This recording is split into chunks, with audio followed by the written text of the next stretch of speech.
கடந்த சட்டமன்ற பேரவையில இந்த சாதிவாரி கணக்கெடுப்பு மக்கள் தொகை கணக்கெடுப்பு முடிந்ததுக்கு அப்புறம் தமிழகத்துல மேற்கொள்ளப்படக்கூடும் ஒரு அறிவிப்பு பண்ணிருக்காங்க. அது எப்படி சார் பாருங்க?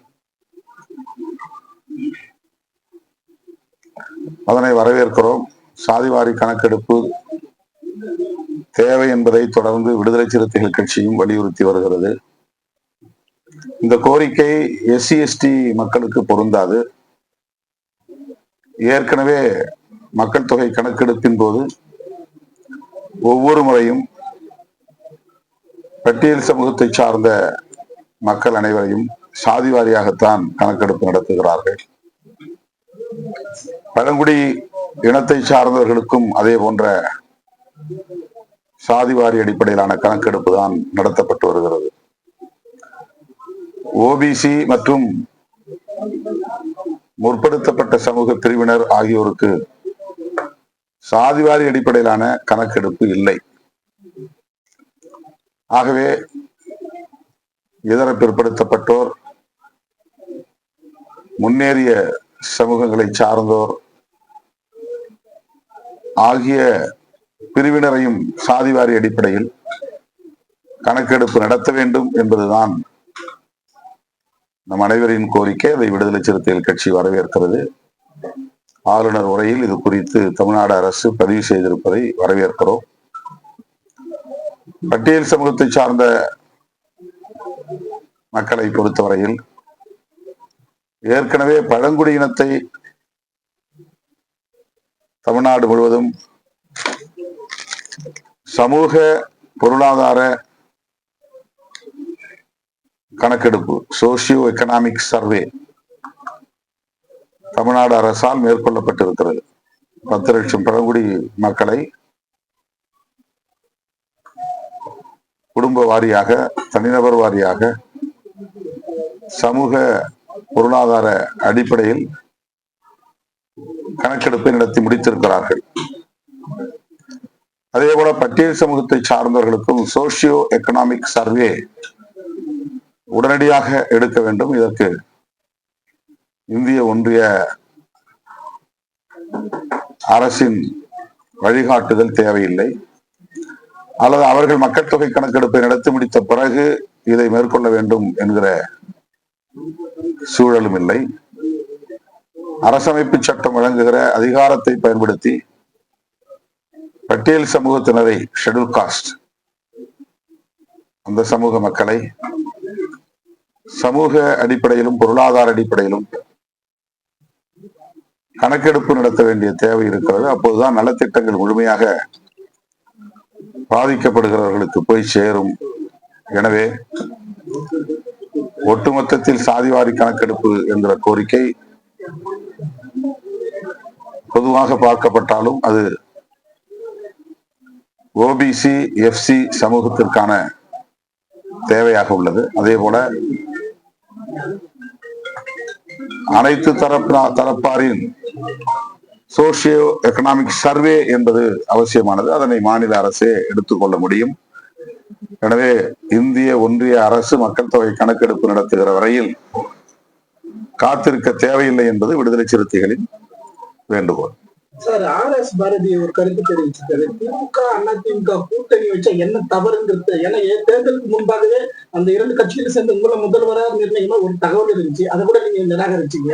அது வதந்தி, அதிகார உரிமை இல்லைன்னு. இன்னைக்கு RS பாரதி அது உறுதிப்பட பேசுற விதமா பேட்டி அளிச்சுட்டு இருக்காரு சார். சமூக வலைத்தளங்களில் அதிமுக ஒன்று சேர முயற்சித்தது என்ற அடிப்படையில் ஆதரித்தோ அல்லது எதிர்த்தோ தொடர்ந்து விமர்சித்து வருகின்றனர். அந்த விமர்சனங்களுக்கு விடையளிக்கக்கூடிய வகையில் அவர் இந்த கருத்தை சொல்லியிருப்பார் என்று நான் கருதுகிறேன். அரசியல் களத்தை பொறுத்தவரையில் சர்வைவல் என்கிற அடிப்படையில் ஒரு கட்சி அல்லது கட்சியின் கொள்கை உயிர்ப்போடு இருக்க வேண்டும் என்கிற அடிப்படையில், அதன் இருப்பை தக்க வைத்துக் கொள்ள வேண்டும் என்கிற அடிப்படையில் உத்திகளை வகுப்பது தவிர்க்க முடியாதது. ஆகவே திராவிட இயக்க அரசியலின் எதிர்காலத்தை கருத்தில் கொண்டு அல்லது அதன் இருப்பை கருத்தில் கொண்டு திமுகவும் அதிமுகவும் ஏன் இணைந்து செயல்படக்கூடாது என்ற கேள்வியை அவர்கள் எழுப்பியிருக்கலாம் என்று நான் கருதுகிறேன். சார், நாடு முழுவதும் உள்ளாட்சி சரி, நான் பாராளுமன்ற தேர்தலில் சுமூகமா நடக்கிறதுக்கு மோடி அவர்கள் இந்த ஆட்சி தான் காரணம் சொல்லிட்டு மத்திய அமைச்சர் கிஷான் ரெட்டி சென்னையில் அந்த யோகா வேலை தெரிவிச்சிருக்காங்க சார். அவங்க ஒவ்வொன்றையும் தங்களுக்கான சாதனைகளாக உரிமை கோருவது என்பது இயல்பான ஒன்றுதான். அது தன்னியல்பான ஒரு போக்குதான். அதிலே நாம் கருத்து சொல்வதற்கு எதுவும் இல்லை. தமிழக அரசுக்கு அறிவிச்சிருக்கக்கூடிய இந்த வெள்ளை அறிக்கைன்றது தேர்தல் வாக்குறுதிகளை நிறைவேற்றத்துக்காக முடியாத நிலையில வெற்றி அறிக்கை மாதிரி அறிவிச்சிருக்காங்க சொல்லிட்டு முன்னாள் நிதியமைச்சர் திமுக தலைவர்கள் எல்லாரும் யோசிக்கிறாங்க சார். உங்க பார்வை எப்படி சார் இருக்கு அந்த வெள்ளை அறிக்கை? அனுமதிக்கப்பட்ட வரம்புக்குள் தான் கடன் வாங்கப்பட்டிருக்கிறது என்கிற கருத்தை ஏற்கனவே திமுக தலைவரும் முன்னாள் முதல்வருமான ஸ்டாலின் அவர்கள் கூறியிருக்கிறார். கடந்த ஆட்சியின் போது பொருளாதார நிலைமை என்னவாக இருந்தது என்பதை சொல்ல வேண்டிய கட்டாயம் இன்றைய ஆட்சியாளர்களுக்கு இருக்கிறது. ஆகவே தற்போதைய அரசு நிதிநிலை குறித்த வெள்ளை அறிக்கையை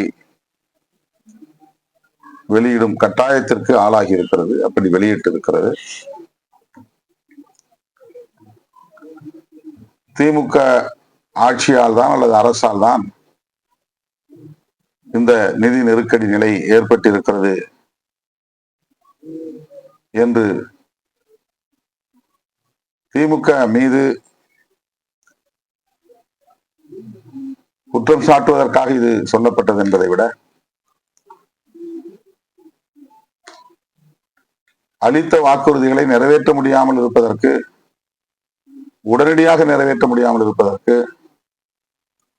இந்த நிதி நெருக்கடி காரணம் என்பதை சொல்லுவதுதான் இந்த வெள்ளை அறிக்கையின் முதல் நோக்கம் என்று நான் கருதுகிறேன். ஆகவே இந்த அறிக்கையில்